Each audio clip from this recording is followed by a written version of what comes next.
है और एक दिन श्री नारद जी महाराज का आगमन होता है।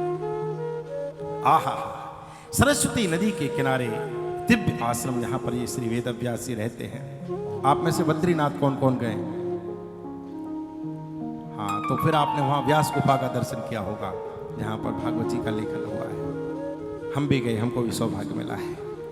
तो श्री नारद जी जब आए तो थोड़ा चेहरा उदास देखा, और जब उदास चेहरा देखा तो नारद जी ने पूछ लिया, हे देव, क्या चिंता है? तुम्हारा मुख जो खिले हुए कमल की भांति होना चाहिए, मुख को धुत कुमला ने तुम्हारा उतरा हुआ चेहरा, अपनी अशांति का कारण बताओ, अपनी खिन्नता का कारण बताओ। और इतना कहना था कि आंखें भर गई। कहने लगे, क्या बताऊं नारद जी? आहा, हे देव, मैं क्या बताऊं? मैंने कितने ग्रंथों की रचना की, किंतु फिर भी मेरे चित्त में शांति नहीं है। संत जन कहते हैं, वेद व्यास जी के बराबर किसी ने नहीं लिखा है। सबसे ज्यादा इन्होंने लिखा है। 5 लाख कविताएं लगभग इन्होंने लिखी हैं। समस्त पुराणों का लेखन इन्होंने किया है। इनका नाम क्या पड़ा? वेद व्यास। व्यास कहते हैं विस्तार को। जिन्होंने वेदों का विस्तार किया, इनका नाम वेद व्यास पड़ा। वैसे तो इनका नाम कृष्ण द्वैपायन था, द्वीप में पैदा हुए इसलिए द्वैपायन में, और इनका नाम था क्या? कृष्ण। वो वेद व्यास जी उदास होकर के बैठे हैं। नारद जी पास आकर के बैठ गए। कहा कि हे देव, मेरे चित्त में शांति नहीं, मेरे चित्त में सुकून नहीं है। एक अजीब सी बेचैनी बनी रहती है। इतना सब कुछ लिखने के करने के बाद में भी मेरा मन स्थिर नहीं है। और जब नारद जी से सब कहा तो नारद जी समाधान करते हैं, देखो भैया, हम जितने भी यहां पर बैठे हैं, हम सबके जीवन में कोई ना कोई दुख है, हम सबके जीवन में कोई ना कोई उथल पुथल है, हम सबके जीवन में कोई ना कोई अभाव है, कोई ना कोई भय है, कोई ना कोई घटना है, कुछ ना कुछ गड़बड़ है। लेकिन अपना दुख कभी भी पड़ोसी के पास मत रोइए। अपनी पीड़ा कभी दूसरे को मत बताओ, पड़ोसी को मत बताओ। ये नियम है प्रकृति का। आपसे आदमी हंस करके बैठेगा, रो करके पूछेगा, हंस करके बताएगा, खुश होकर के कहेगा, अब आया ऊंट पहाड़ के नीचे, बड़ा कुर्ता ऊपर करके चलते थे, बड़े गाड़ी खटखट मारते थे, अब देखो दिमाग कैसा हुआ है। लेकिन जब बैठता है बराबर में तो तुमसे ज्यादा आंसू डालता है। अरे वो तो ऐसा, हम तो आपके साथ है, क्या करें, पूरा ऊंचा गीला कर देगा, बाहर जाकर के हंसेगा। नहीं नहीं, ध्यान रखो, ये ध्यान रखने की। आजकल समय बड़ा विचित्र है, समय बहुत विचित्र है।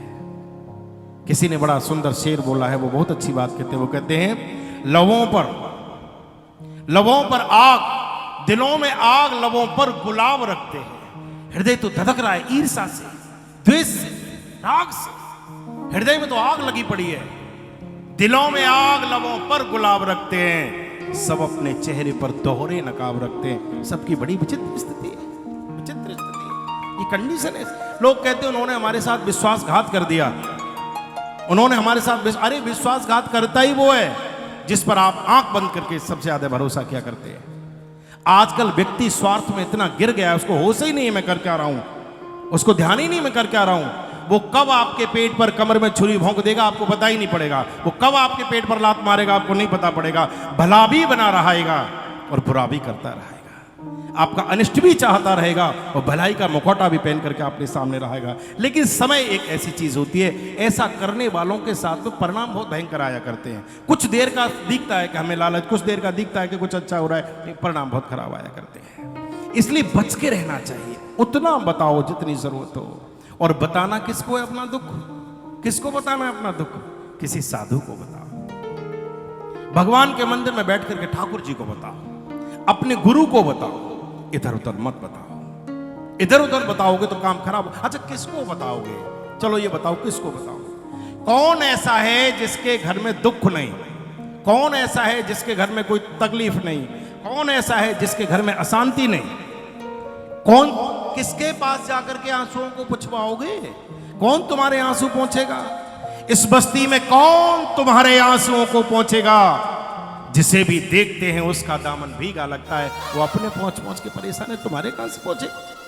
लेकिन अगर कहना ही है अपना दुख, अपनी तकलीफ, ठाकुर जी से कहो, भगवान से कहो, गुरु से कहो, किसी सत्पुरुष के चरणों में जाकर के कहो। नारद जी से कहा, किसी से नहीं कहा, नारद जी से कहा, देव इतनी साधना करने के बाद, इतना तप करने के बाद, इतना लेखन करने के बाद, और मेरे जीवन में शांति नहीं है, सुकून नहीं है, मैं करूं तो क्या करूं? और जब कहा कि मैं करूं तो क्या करूं, नारद जी हंस गए। मुस्कुरा के श्री नारद जी कहते हैं, हे देव, तुमने लेखन तो किया, लेकिन तुमने लेखन केवल समाज के लिए किया, भगवान की महिमा नहीं गाई। तुमने अनेक पुराणों का लेखन किया, वेद का निरूपण किया, इसलिए किया कि आने वाले समय में व्यक्ति संस्कृत नहीं पढ़ पाएगा, वेद की भाषा नहीं समझ पाएगा, उसके कल्याण के। लेकिन ठाकुर जी की महिमा क्या लिखी? आपने महाभारत जैसे ग्रंथ की रचना कर दी। संत जन तो यहां तक कहते हैं कि यहां तक कहा गया है, संत जन सुनाते हैं कि तुमने महाभारत में भी अर्जुन को हीरो बना दिया, उसी की प्रधानता दिखाई गई है। भगवान सारथी है और अर्जुन रथी है। तुमने जहां पर भी देखा वहां भगवान की महिमा कम, दूसरों की ज्यादा की। अनेक शास्त्रों का तुमने लेखन कर दिया, किसी में भगवान शिव की महिमा है, कहीं किसी की महिमा, कहीं किसी की महिमा, पर तुमने ठाकुर जी के लिए क्या किया? और जब कहा कि तुमने ठाकुर जी के लिए क्या किया, एकदम हाथ जोड़ करके बैठ गए, क्या करो? तब श्री नारद जी महाराज ने चतुर्श्लोकी भागवत सुनाई, ये मैं तुमको प्रदान करता हूं, अब इसका विस्तार कीजिए। आहा, एकदम गदगद हो गए।